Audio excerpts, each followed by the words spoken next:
Kahit hindi produkto ko ang bilhin ninyo, tip ko lang po yan. Kung bibili po kayo, dapat quality, 195F. Ang kagandahan po ng generator na ito ito po 100% copper wire po siya. Hindi po tayo gumagamit dito ng aluminum wire. Ang aluminum wire, mas konti po ang endurance niyan sa heat, kaya mas mabilis po siyang mag-overheat.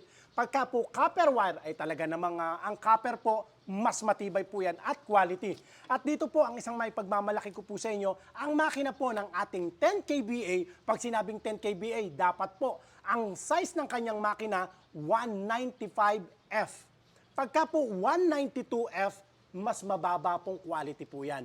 Pero pagka 195F, kung bibili kayo kahit hindi produkto ko ang bilhin ninyo, tip ko lang po yan. Kung bibili po kayo, dapat quality, 195F. Dito nyo po makikita yan, Diyan sa ibabaw ng makina, meron po diyang nakaukit 195. Dapat iyon po ang makita ninyo. Okay?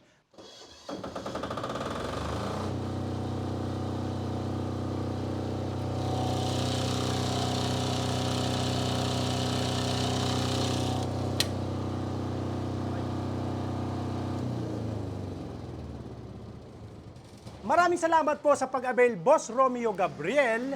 Ito po yung order po ninyo na 10 kVA na diesel-operated na generator.